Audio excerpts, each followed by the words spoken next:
नमस्कार, राज की बात में आपका स्वागत है। सरकारी संसाधनों का सही उपयोग अगर सीखना है तो केजरीवाल से सीखना चाहिए। किस तरीके से अपने फायदे के लिए सरकारी संसाधनों का उपयोग किया जाता है, किस तरह से अपने नेताओं को विदेश टूर पर भेजने के लिए कहीं न कहीं से उपाय निकाल लिया जाता है, किस तरीके से अपने नेताओं के बीमारियों का इलाज के लिए सरकारी संसाधन का उपयोग किया जाता है। यहां तक कि अरविंद केजरीवाल जो लंबे समय तक, जब से सार्वजनिक जीवन में आए, इंडिया अगेंस्ट करप्शन के समय से लेकर उसके बाद तक जब राजनीतिक जीवन में आए, तब तक हमेशा खांसते रहे। खांसी उनकी पहचान बन गई थी, प्रेस कॉन्फ्रेंस हो या फिर उनके भाषण हो, हर कुछ समय के बाद खांसी उनकी पहचान ही थी। उसी तरीके से जब खांसी ठीक करने के लिए सारे उपाय या फिर किया या नहीं किया, लेकिन जैसे ही सीएम बने, बेंगलुरु जाकर सरकारी पैसे से महीनों तक इलाज करवाया। एक तो दिल्ली के मुख्यमंत्री और वहां पर संसाधन दिल्ली सरकार का, और फिर उसका सदुपयोग अरविंद केजरीवाल ने अपनी खांसी के लिए किया, अपनी वो खांसी वाली पहचान खत्म कर ली। एक और केजरीवाल के ही मंत्री हैं गोपाल राय, जो लंबे समय से एक बीमारी से ग्रसित थे। वो स्टेज पर खड़ा नहीं हो सकते थे, हर जगह भाषणों में उनके लिए स्टेज पर भी कुर्सी रखी जाती थी, और वो इसलिए क्योंकि वो खड़ा होने से तकलीफ होती थी, दिक्कत होती थी। कहीं किसी दुर्घटना में एक गोली लगी थी जो अटक सी गई थी, लेकिन उसके इलाज में लाखों रुपया का खर्च है। ऑपरेशन करवाना पड़ेगा तो लाखों रुपया खर्च होगा। आम आदमी पार्टी अपने फंड से तो अपने नेता का इलाज नहीं करा सकती, और खुद का फंड क्यों खर्च करें, खुद का पैसा क्यों खर्च करें, क्योंकि आम आदमी पार्टी के ज्यादातर नेता ऐसे ही रहे थे। और उसके बाद जब मंत्री बने तो सरकारी खर्च से इन लोगों ने अपना इलाज करवाया। और इसी तरीके से विदेश दौरे की बात होती है। जब जिस मंत्री को लगे हमें ब्रिटेन जाना है, हमें अमेरिका जाना है, हमें सिंगापुर जाना है, तो उसके अकॉर्डिंग वहां प्रोग्राम फिक्स किया जाता है, और फिर उस प्रोग्राम के अकॉर्डिंग अपने टूर का प्लान फिक्स करते हैं कि अब तो अमेरिका जाएंगे। प्रोग्राम होगा एक दिन के लिए, लेकिन उसके लिए 7-7, 8-8 दिन का एक टूर पैकेज लिया जाएगा।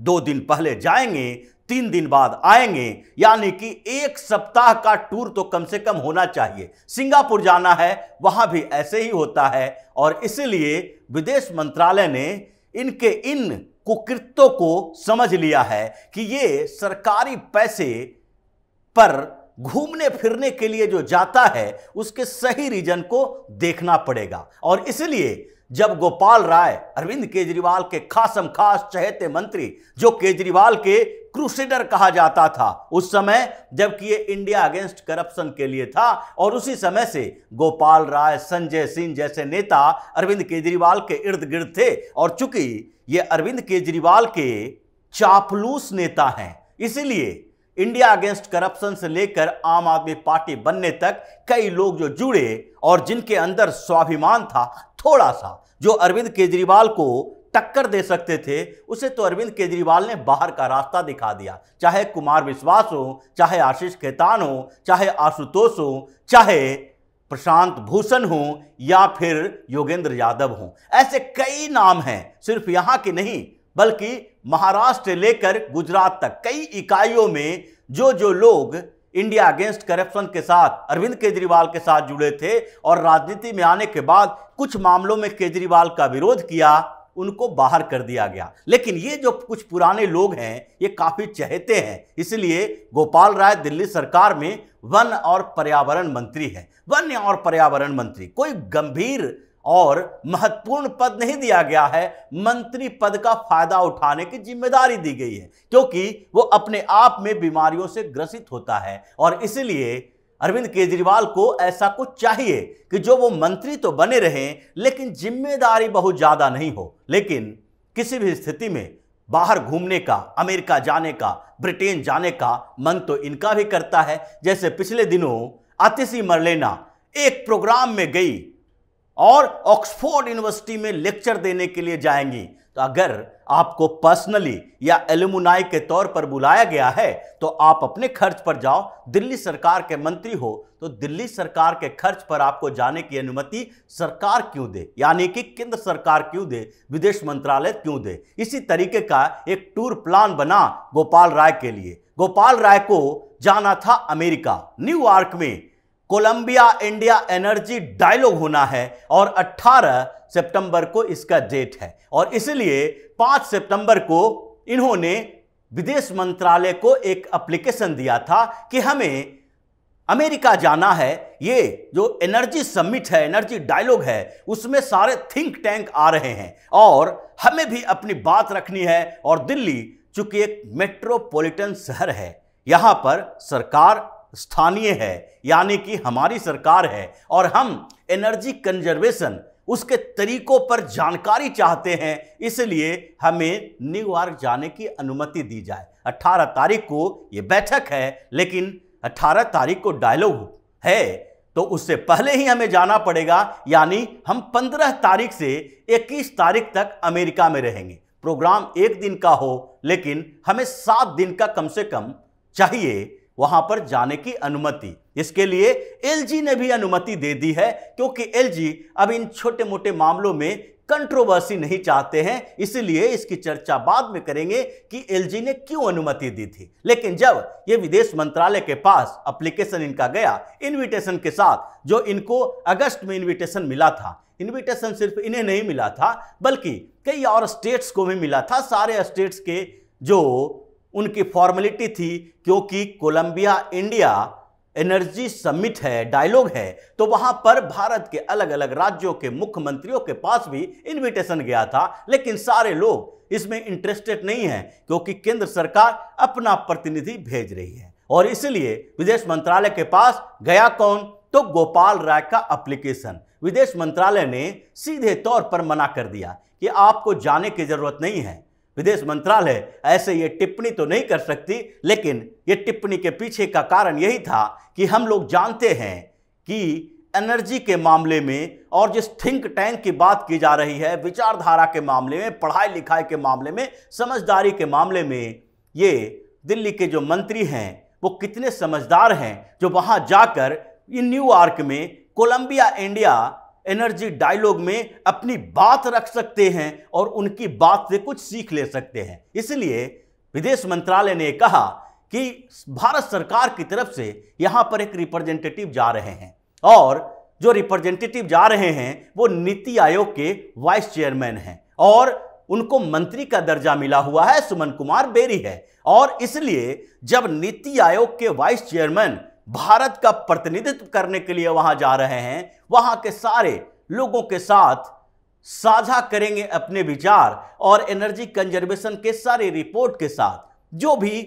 वहां पर सजेशन दिए जाएंगे वो हमारे पास आ जाएगा, हमसे कम्युनिकेशन कर सकते हैं। हम दिल्ली सरकार हो या दूसरे स्टेट की सरकार हो, वहां पर हम कम्युनिकेशन कर सकते हैं उन एनर्जी कंजर्वेशन के लिए, इसलिए आपको जाने की जरूरत नहीं है।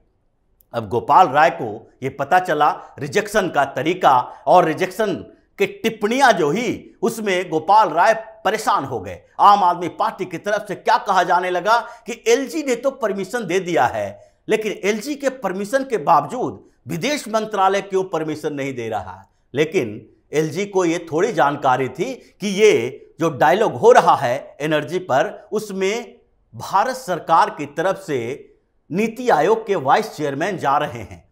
ये तो विदेश मंत्रालय को पता है, भारत सरकार को पता है, ये जो केंद्र सरकार है उसके जानकारी में है, ये किसी स्टेट गवर्नमेंट के जानकारी में नहीं है। उदाहरण तो तेलंगाना का भी दिया गया कि तेलंगाना से भी प्रतिनिधि जा रहे हैं, लेकिन तेलंगाना के जो प्रतिनिधि जा रहे हैं वो है स्पेशल सेक्रेटरी, जो इन मामलों की जानकारी रखते हैं। ये ब्यूरोक्रेसी जो होती है लोकतंत्र के अंदर दो तरीके का बताया जाता है, एक परमानेंट ब्यूरोक्रेसी, एक टेम्पोररी ब्यूरोक्रेसी। टेम्पोररी ब्यूरोक्रेसी मतलब मंत्री, और परमानेंट ब्यूरोक्रेसी जो ब्यूरोक्रेट्स, जो कि रिटायरमेंट के उम्र तक ब्यूरोक्रेट्स रहेंगे। लेकिन इन मामलों में जितने सजेशन आते हैं, जितने एडवाइस आते हैं, 90% जो एडवाइस होते हैं यही परमानेंट ब्यूरोक्रेसी की तरफ से आते हैं, जिसको स्टील फ्रेम कहा जाता था। भारत का सरदार पटेल ने भी कहा था। लेकिन जो आइडिया आते हैं, रूरल स्तर पर आइडिया होंगे या फिर आइडिया के इंप्लीमेंटेशन के लिए ग्राउंड रियलिटी को जानना होगा, वो ये जो टेम्पररी ब्यूरोक्रेट्स, यानी कि अगर कोई मंत्री ऐसा विजनरी है तो वो दे सकता है, देता रहता है। इसीलिए इन मामलों में सेक्रेटरी लेवल का अधिकारी, जो अधिकारी होते हैं, उन्हें भेजा जाता है। और तेलंगाना ने भी स्पेशल सेक्रेटरी को भेजा है। दिल्ली सरकार की तरह वो मंत्री को नहीं भेज रहा है। लेकिन जब एलजी ने परमिशन की बात कही तो उन्होंने परमिशन दे दी। लेकिन जब विदेश मंत्रालय ने मना कर दिया तो ये आम आदमी पार्टी में बौखलाहट ऐसी, वो सीधे पहुंच गए हाई कोर्ट। क्योंकि इनको तो एक ही दरवाजा दिखता है, हाई कोर्ट, सुप्रीम कोर्ट जाओ। हर मामले में केंद्र सरकार के खिलाफ आप एक विवाद पैदा करो कि केंद्र सरकार काम करने नहीं दे रही है। केंद्र सरकार काम करने नहीं दे रही है, बल्कि केंद्र सरकार दिल्ली के लोगों का पैसा बचा रही है। क्योंकि जिस तरीके से संसाधनों का दुरुपयोग आम आदमी पार्टी के नेताओं ने, आम आदमी पार्टी के मंत्रियों ने, अरविंद केजरीवाल ने किया है, वो अब जग जाहिर है। सबको पता है अरविंद केजरीवाल ने अपने बंगले में कैसे करोड़ों रुपए के एक्सेसरीज लगाए हैं। अब किसी से छुपा नहीं है। ऑपरेशन शीश महल के बाद से सबको जानकारी मिल गई कि कैसे लाखों लाख का टाइल्स, मार्बल्स, कम्बोर्ड, यहां तक कि बाथरूम में जो टाइल्स है विदेशों से मंगवाए जा रहे हैं। यहां तक कि टीवी है जो 10 गुना ज्यादा कीमत की, लाखों लाख के ये जो एक्सेसरीज, और फूड डिलीवरी के लिए लिफ्ट, उनके किचन से लेके उनके डाइनिंग हॉल तक जाने वाले जो सामान हैं, उसके लिए फूड डिलीवरी लिफ्ट लगाए जाएंगे। ये संसाधनों का दुरुपयोग कैसे आम आदमी पार्टी कर रही है, ये सबको पता है। इसीलिए दिल्ली सरकार का पैसा जितना हो सके वो केंद्र सरकार बचाने की कोशिश कर रही है। लेकिन इनको तो हाई कोर्ट और सुप्रीम कोर्ट के शरण में जाना है। ये 1 दिन का प्रोग्राम, 7 दिन का टूर पैकेज, किसी न किसी तरह से तो जाना ही पड़ेगा। एक मंत्री जाएंगे, करोड़ों रुपया फूंक कर आएंगे और यहां पर लेकर के आएंगे एनर्जी से संबंधित, एनर्जी कंजर्वेशन को लेकर इनके पास, यानी गोपाल राय के पास एक आध आइडिया भी होगा। वो 2 मिनट इस मुद्दे पर बात कर सकते हैं तो ये बड़ी बात होती। इनको तो जो लिख लिखा के दिया जाएगा वही बात करेंगे। वहां से आएंगे खाली हाथ, घूम फिर कर फैमिली के साथ टूर पर जाओ, एक सप्ताह तक अमेरिका में बिताओ और दिल्ली सरकार का करोड़ों रुपया फूको। अब जो विदेश मंत्रालय ने इनके खिलाफ एक्शन लिया है, केजरीवाल का पूरा गैंग पगलाया हुआ है। क्योंकि एक नहीं, एक साथ कई ऐसे काम हुए हैं जिसमें से केजरीवाल को एक के बाद एक परेशानी पैदा हो रही है। के कविता को फिर से ईडी ने बुलाया है दिल्ली में पूछताछ के लिए। मतलब शराब घोटाला की फाइल अभी बंद नहीं हुई है। अभी केजरीवाल के दरवाजे तक पहुंचने से पहले यह बंद भी नहीं होगी। एक के बाद एक आरोपियों को बुलाया जा रहा है, पूछताछ किया जा रहा है। कुछ सरकारी गवाह बन रहे हैं, जैसे मंगूटा अब सरकारी गवाह बन गया है जो वाईआरसीपी के सांसद है। और जिस तरीके से केजरीवाल की फाइलें अभी बंद नहीं हुई है, खुली ही है, इसलिए आम आदमी पार्टी इस बात को लेकर केंद्र पर हमला करता रहता है। लेकिन अब इनकी ये साजिश, ये तरीके नहीं चलेंगे। एक के बाद एक कार्रवाई होगी और ये ऐसे ही छटपटाता रहेगा। परसेप्शन बनेगा कि अरविंद केजरीवाल कैसे दिल्ली को लूटने में कोई कोर कसर नहीं छोड़ा है। तो इसी तरह की खबरों के साथ फिर से हाजिर होंगे। तब तक के लिए बने रहिए हमारे साथ और देते रहिए हमें सहयोग, ताकि इसी तरह की खबर हम आपके लिए लाते रहें। धन्यवाद।